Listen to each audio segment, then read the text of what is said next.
Hello everyone, आज के इस वीडियो में हम लोग पढ़ने जा रहे हैं 10वीं कक्षा के साइंस का मॉडल पेपर का सॉल्यूशन, जो कि आपके मैट्रिक बोर्ड एग्जाम के लिए काफ़ी इंपॉर्टेंट है। यदि आप भी सर मैट्रिक का एग्जाम दे रहे हैं तो वीडियो को शुरू से अंत तक जरूर देखिएगा। तो चलिए फ्रेंड्स, बिना समय गवाए पहला क्वेश्चन का सॉल्यूशन देख लेते हैं। है दोस्तों, जैसा कि आप सभी मोबाइल स्क्रीन पर पहला सवाल क्वेश्चन नंबर 1 को देख पा रहे हैं कि 100 वाट यानी 100 डब्ल्यू और 220 ए यानी 220 एम्पियर के विद्युत बल्ब में तंतु का जो प्रतिरोध होगा वो कितना होगा। इसके लिए मैट्रिक के एग्जाम पेपर में इस प्रकार से 4 क्वेश्चन देखने को मिलेगा। इस क्वेश्चन को यदि आप सोल्यूशन करेंगे तो दिया गया 100 वाट और 220 वोल्ट एम्पियर। तो यहाँ पे करना होगा, देखिए 220 गुने 220 करना होगा और बटा में कितना है तो 100 है, तो आप 100 लिख सकते हैं।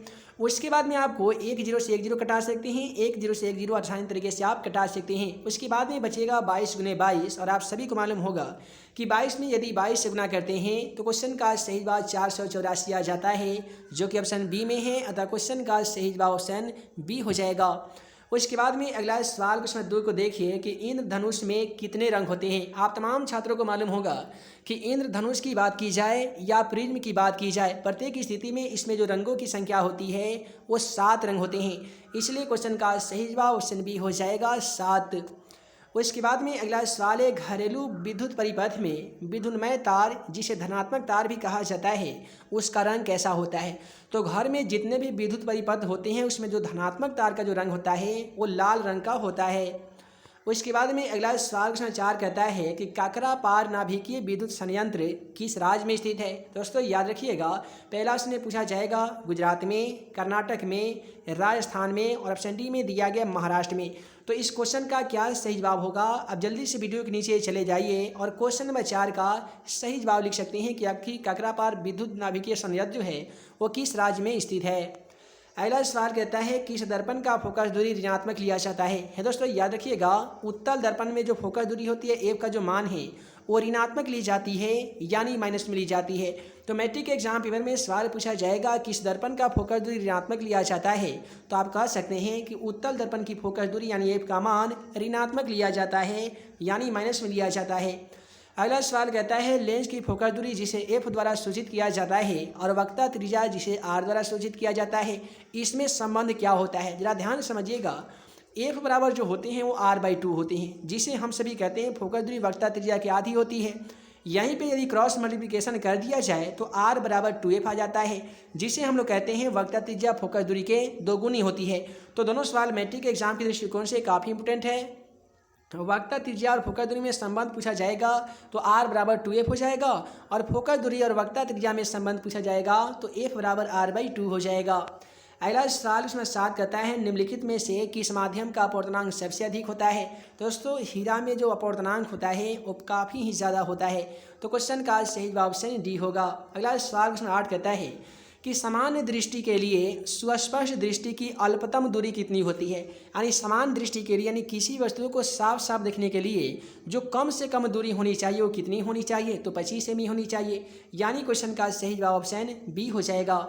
उसके बाद में अगला सवाल यहाँ पे क्वेश्चन नंबर 9 को देख लीजिए। दूसरा क्वेश्चन नंबर 9 कहता है कि श्वेत प्रकाश का कौन सा रंग किसी प्रिज्म के गुजरने के पश्चात सबसे कम झुकता है। यहाँ पे समझिएगा, इस प्रकार से एक प्रिज्म होता है, जब इससे सूर्य का प्रकाश गुजारा जाता है तो इस प्रकार से वर्णों का क्रम कुछ इस प्रकार से हो जाता है, जिसमें सबसे जो ऊपर का रंग होता है वो लाल होता है, सबसे नीचे बैगनी का रंग होता है। तो इस प्रकार से यदि आपको फिगर बताया जाएगा और पूछा जाएगा कि बताइए कि कौन ऐसा रंग है जिसका झुकाव सबसे ज़्यादा है, तो आप कह नहीं सकते हैं कि बैगनी का झुकाव सबसे ज़्यादा है, और सबसे कम किसका है तो लाल का। सवाल में पूछा गया है सबसे कम किसका है तो लाल का।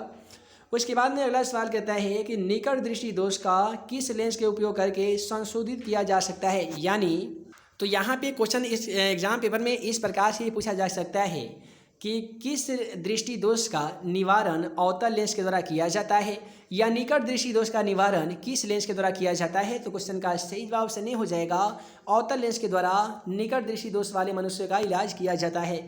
अगला सवाल कहता है विद्युत प्रतिरोधकता निर्भर करता है। तो हे दोस्तों, विद्युत प्रतिरोध जो है ये किस पर निर्भर करता है, तो ये चालक तार की लंबाई पर निर्भर करता है, चालक के अनुप्रस्थ काट के क्षेत्रफल भी निर्भर करता है, और चालक तार के प्रकृति पर भी निर्भर करता है। अतः क्वेश्चन का सही जवाब ऑप्शन डी हो जाएगा इनमें से सभी पर।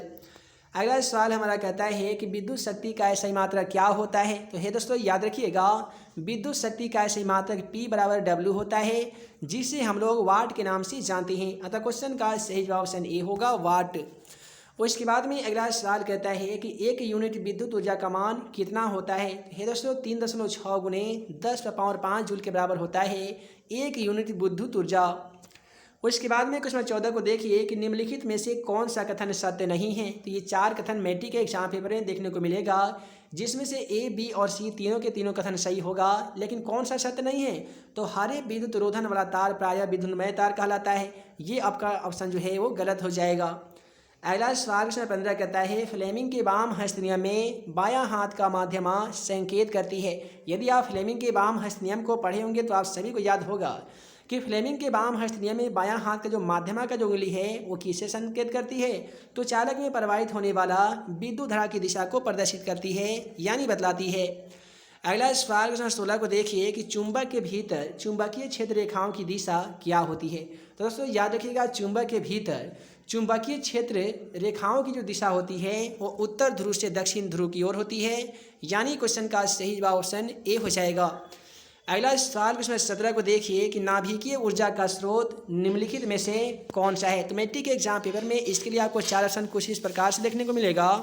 तो पहला ऑप्शन में दिया जाता है यूरेनियम, ऑप्शन बी में दिया जाएगा सोडियम, ऑप्शन डी में सी में दिया जाता है कार्बन, और आपका ऑप्शन डी में रहता है इनमें से सभी। दोस्तों याद रखिएगा, नाभिकीय ऊर्जा का जो सबसे उत्तम स्रोत होता है वो यूरेनियम होता है। तो क्वेश्चन का सही जवाब ऑप्शन ए हो जाएगा। मैट्रिक के एग्जाम पेपर में सवाल पूछा जाता है कि किस धातु को केरोसिन तेल में डुबा कर रखा जाता है। तो सोडियम और पोटेशियम हो जाएगा। और किस धातु को चाकू से आसानी तरीके से काटा जा सकता है।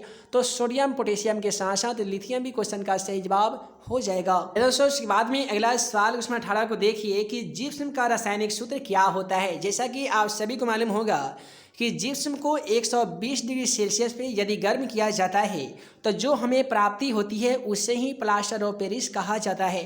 तो दोस्तों जिप्सम का जो रासायनिक सूत्र होता है वो होता है CaSO4 का होल ट्वाइस या H2O। यहाँ पे देख लीजिए CaSO4 इंटू होता है हाफ H2O, जिसे हम लोग 2H2O भी लिख सकते हैं। अगला सवाल कहता है क्लोरीन जिसका संकेतिक चिन्ह Cl होता है, इसकी परमाणु संख्या कितनी होती है। तो दोस्तों याद रखिएगा, क्लोरीन की परमाणु संख्या 17 होती है। यहीं पे इसका परमाणु द्रव्यमान की बात की जाए तो इसका परमाणु द्रव्यमान 35.5 होता है। उसके बाद में अगला सवाल क्वेश्चन 20 कहता है सामान्यतः एथेनॉल को क्या कहा जाता है। तो ज़्यादातर जितने भी एथेनॉल होते हैं उसे एल्कोहल कहा जाता है। इसका संकेतिक चिन्ह OH होता है। तो क्वेश्चन का सही जवाब ऑप्शन ए हो जाएगा। उसके बाद में क्वेश्चन 21 को देखिए कि काली चूना का रासायनिक सूत्र क्या होता है। हे दोस्तों याद रखिएगा, CaO जिसका हिंदी नाम होता है कैल्शियम ऑक्साइड, ये होता है काली चूना का रासायनिक सूत्र। और CaOH का होल ट्वाइस चूना जल का रासायनिक सूत्र होता है। CaCO3 होता है कैल्शियम कार्बोनेट, जिसे संगमरमर या खड़िया भी कहा जाता है। तो तीनों के तीनों ऑप्शन मैट्रिक एग्जाम के लिए काफ़ी मजेदार है। अगला सवाल कहता है कि जल के वैद्युत अपघटन में कैथोड पर कौन सा गैस मुक्त होता है। याद रखिएगा, जल के वैद्युत अपघटन में कैथोड का हाइड्रोजन गैस जो होता है वो मुक्त होता है, जो कि ऑप्शन बी में है। अतः क्वेश्चन का सही जवाब ऑप्शन बी होगा।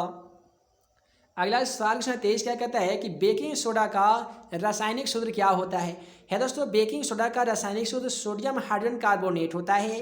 तो सोडियम का मतलब Na, हाइड्रोजन के मतलब H, कार्बोनेट का मतलब CO3। तो पूरा नाम क्या बन के आया, NaHCO3, जो कि ऑप्शन ए में है। अतः क्वेश्चन का सही जवाब ऑप्शन ए होगा। अगला सवाल कहता है कौन सा पदार्थ नीले लिटमस पत्र को लाल कर देता है। तो हे दोस्तों क्षार तो लाल को नीला करता है, लेकिन अम्ल का यह प्रकृति होती है कि यह नीले लिटमस पत्र को लाल कर देता है। अतः क्वेश्चन का सही जवाब अम्ल होगा। उसके बाद में है मिल्क ऑफ मैग्नीशिया का pH मान कितना होता है। तो मिल्क ऑफ मैग्नीशिया यह एक क्षार होता है जिसका pH मान 10.5 होता है। उसके बाद में अगला सवाल क्वेश्चन 26 कहता है निम्नलिखित में से कौन सा धातु चमकीला होता है। ये दोस्तों याद रखिएगा, आयोडीन एक ऐसा धातु है जो चमकदार तथा चमकीला होता है, जो कि ऑप्शन ए में है। अतः क्वेश्चन का सही जवाब ऑप्शन ए हो जाएगा। उसके बाद में क्वेश्चन 27 कहता है कि निम्नलिखित में से कौन सा धातु अत्यधिक अभिक्रियाशील होता है। तो सबसे ज़्यादा अभिक्रियाशील जो धातु है वह सोडियम होता है। तो क्वेश्चन का सही जवाब ऑप्शन बी हो जाएगा। उसके बाद में अगला सवाल कहता है ऑक्सीजन परमाणु के वाह्यतम कक्षा में इलेक्ट्रॉनों की संख्या कितनी होती है? तो ये दोस्तों याद रखिएगा, ऑक्सीजन परमाणु के वाह्यतम कक्षा में जो इलेक्ट्रॉन होते हैं वो कुल 6 इलेक्ट्रॉन होते हैं। कहाँ कहाँ पे होते हैं? तो ये 2 इधर हो जाता है, 2 ऊपर 2 इधर, तो इस प्रकार के 6 इलेक्ट्रॉन हो गए। उसके बाद में है कि ब्यूटेनॉन एवं कार्बन यौगिक है जिसका प्रतिक्रियात्मक समूह है। दोस्तों ब्यूटेनॉन एक कार्बनिक यौगिक तो है, इसका प्रतिक्रियात्मक समूह जो है ये कीटोन है, जिसे एकल बंधन CO के नाम से भी जाना जाता है। यह एक अभिक्रियाशील समूह है जिसे हम लोग कीटोन कहते हैं। अगला सवाल है, नाइट्रोजन के 2 परमाणुओं के बीच कितने आबंध बनाते हैं? याद रखिएगा, नाइट्रोजन के 2 परमाणुओं के बीच में त्रिआबंध बनते हैं जिसे हम लोग ट्रिपल बॉन्ड के नाम से भी जानते हैं। अगला सवाल काफ़ी पॉपुलर मैट्रिक एग्जाम पेपर में बहुत ही ज़्यादा बार पूछा जाने वाला कि एल्कीन का सामान्य सूत्र क्या होता है? दोस्तों याद रखिएगा, एल्कीन का जो सामान्य सूत्र होता है वो CnH2n होता है। एल्केन का सामान्य सूत्र CnH2n+2 होता है। एल्काइन का सामान्य सूत्र CnH2n-2 होता है। तीनों के तीनों आपके मैट्रिक एग्जाम के पेपर के लिए काफ़ी इंपॉर्टेंट है। अगला सवाल, आधुनिक आवर्त सारणी में आवर्तों की संख्या कितनी होती है? ये दोस्तों याद रखिएगा, आधुनिक आवर्त सारणी का प्रतिपादन हेनरी मोसले नामक वैज्ञानिक ने दिया था। कहीं कहीं पे इसका आंसर मेंडलीव महोदय का भी आता है नाम। तो आधुनिक आवर्त सारणी में आवर्तों की संख्या 7 है, तो वहीं पे वर्गों की संख्या 18 है। याद रखिएगा, आधुनिक आवर्त सारणी में आवर्तों की संख्या 7, वहीं पे वर्गों की संख्या 18 है। अगला सवाल है, समूह में ऊपर से नीचे जाने पर परमाणु आकार में क्या परिवर्तन होता है? तो दोस्तों समूह में ऊपर से नीचे जाने पर परमाणु के जो आकार होता है वो बढ़ने लगता है। क्वेश्चन का सही जवाब ऑप्शन ए हो जाएगा, परमाणु साइज बढ़ता है। उसके बाद में अगला सवाल क्वेश्चन नंबर 34 को देखिए कि कौन सा एंजाइम इल्म सकृत वसा का पाचन करता है? तो क्वेश्चन का सही ऑप्शन सी हो जाएगा, लाइपेज। उसके बाद में है कि लाल रक्त कणिकाओं को लाल कौन बनाता है? तो ये दोस्तों याद रखिएगा, लाल रक्त कणिकाओं को लाल बनाने का जो कार्य है वो लोहा के यौगिक करते हैं, जो कि ऑप्शन बी में है, अतः क्वेश्चन का सही जवाब ऑप्शन बी होगा। उसके बाद में क्वेश्चन 36 कहता है, इनमें से कौन सा फल पकाने के लिए प्रयुक्त होता है? तो दोस्तों फल पकाने वाले हार्मोन का नाम एथिलीन हार्मोन है और वृद्धि हार्मोन कहते हैं ऑक्सीजन को। तो पौधों में जो वृद्धि के लिए सहायक होते हैं उसे ऑक्सीजन कहते हैं, उसके बाद में इसे एथिलीन कहते हैं। तो क्वेश्चन का सही ऑप्शन सी होगा। उसके बाद में वह प्रकार में जिसके द्वारा जीव अपनी संतानों में वृद्धि करते हैं उसे क्या कहते हैं? तो दोस्तों जनन का परिभाषा हम लोग जानते हैं कि ऐसा प्रकार में जिसके माध्यम से जीव अपनी संख्या को बढ़ाते हैं, संख्या में वृद्धि करते हैं, उसे ही जनन कहते हैं, जो कि ऑप्शन ए में है, अतः क्वेश्चन का सही ऑप्शन ए हो जाएगा। अगला सवाल क्वेश्चन 38 को देखिए कि सामान्य प्रकुंचन रक्तदाब होता है। दोस्तों सामान्य प्रकुंचन रक्तदाब जो है वो 120 mm होता है, यानी 120 माइक्रोमीटर होता है। क्वेश्चन 39 क्या कहता है कि उत्पत्तियों में प्रकाश संश्लेषण द्वारा बना भोजन पादप के अन्य भागों में किसके द्वारा भेजा जाता है? दोस्तों याद रखिएगा, पत्तियों में प्रकाश संश्लेषण द्वारा बना भोजन पादप के अन्य भागों से फ्लोएम को द्वारा भेजा जाता है, और पौधों में खाद्य परिवहन के लिए सहायक होने वाला ऊतक जो है वो फ्लोएम ऊतक ही है। उसके बाद में है, उस पौधे का नाम बताइए जो कलम द्वारा कायिक परिवर्धन को प्रदर्शित करता है। तो दोस्तों उस पौधे का नाम गुलाब है, जो कलम के द्वारा कायिक परिवर्धन विधि को दिखाता है, प्रदर्शित करता है, इसलिए क्वेश्चन का सही जवाब ऑप्शन बी होगा, गुलाब। उसके बाद में 41 नंबर क्वेश्चन कहता है, काला जार बीमारी किस रोगजनक के कारण होता है? तो दोस्तों काला जार जो है ये लसमा एक बीमारी है, इसी के रोगजनक के कारण होता है। क्वेश्चन 42 क्या कहता है, निम्नलिखित में से कौन सा द्विलिंगी पुष्प है? याद रखिएगा, अड़हुल का जो फूल होता है वे द्विलिंगी पुष्प होता है और गुलाब का फूल भी द्विलिंगी पुष्प होता है। तो क्वेश्चन का सही ऑप्शन ए होगा, एक लिंगी पुष्प का उदाहरण पपीता होता है। मानव में घ्राणग्राही स्थित होता है। तो मानव में घ्राणग्राही जो स्थित होता है वो कहाँ पे होता है? तो नाक में भी होता है, जिसे नाक में भी होता है, सुनने का कार्य करता है, आँख में होता है, देखने का कार्य करता है, कान में होता है, सुनने का कार्य करता है। तो इसलिए क्वेश्चन का सही जवाब ऑप्शन डी होगा, इनमें से सभी। अगला सवाल कहता है, हमारे शरीर की सभी ऐच्छिक क्रियाएं नियंत्रित होती है। तो मनुष्य की तमाम ऐच्छिक क्रियाएं जो है वो अनुमस्तिष्क से नियंत्रित होती है, जो कि ऑप्शन डी में है, अतः क्वेश्चन का सही जवाब ऑप्शन डी होगा। क्वेश्चन 45 को देखिए कि जंतु में वृद्धि हार्मोन स्रावित होता है। तो दोस्तों तमाम जंतुओं में वृद्धि हार्मोन का स्राव पीयूष ग्रंथि से होता है, इसलिए क्वेश्चन का सही जवाब ऑप्शन ए होगा, पीयूष ग्रंथि। अगला सवाल 46 को देखिए कि आनुवंशिकता का सिद्धांत किसने दिया था। दोस्तों याद रखिएगा, ग्रेगर जॉन मेंडल को आनुवंशिकी या आनुवंशिकता का पिता कहा जाता है। इन्हीं के द्वारा आनुवंशिकता का सिद्धांत भी दिया गया था। इसीलिए क्वेश्चन का सही जवाब ऑप्शन ए होगा। एक और सवाल पूछे जाते हैं कि आनुवंशिकता का प्रयोग करने के लिए ग्रेगर जॉन मेंडल के द्वारा किस पौधे का चयन किया गया था। तो मटर के पौधा का चयन किया गया था। अगला सवाल 47 कहता है स्त्रियों में लिंग गुणसूत्र होते हैं। आप तमाम छात्रों को मालूम होगा कि मनुष्य में पूरे 23 जुड़ा यानी 46 गुणसूत्र पाए जाते हैं, जिसमें से 22 जुड़ा गुणसूत्र एक समान होते हैं जिसे ऑटोसोम कहा जाता है, और 23वां जुड़ा जो गुणसूत्र होते हैं उसे हम लोग लिंग गुणसूत्र कहते हैं, जो स्त्री में XX और पुरुष में XY होते हैं। तो यहाँ पे स्त्री में पूछा गया है तो क्या हो जाएगा, XX हो जाएगा। अगला सवाल निम्नलिखित में से कौन सा जैव निम्नकरणीय कचरा है। दोस्तों जैव निम्नकरणीय कचरा की बात की जाए तो टिश्यू पेपर हो जाएगा, जो कि ऑप्शन डी में दिया गया है। इस प्रकार से आज की इस वीडियो में हम आप सभी को बता दिए हैं साइंस का 1 से लेकर 48 तक का ऐसा इंपॉर्टेंट VVI ऑब्जेक्टिव क्वेश्चन जो कि आपके मैट्रिक एग्जाम के लिए काफ़ी इंपॉर्टेंट है। उम्मीद है आज का यह वीडियो आप सभी को पसंद आया हो तो वीडियो को लाइक करें, अपने दोस्तों के साथ शेयर करें। ऐसे ही नए नए वीडियो पाने के लिए आप हमारे YouTube channel math and magic tips को सब्सक्राइब करना बिल्कुल ना भूलिएगा। हम जल्द मिलेंगे अगले वीडियो में ऐसे ही बिहार बोर्ड से जुड़ी इंपॉर्टेंट क्वेश्चन का वीडियो लेक्चर के साथ। तब तक के लिए आप तमाम छात्र छात्राओं को वीडियो देखने के लिए बहुत बहुत धन्यवाद।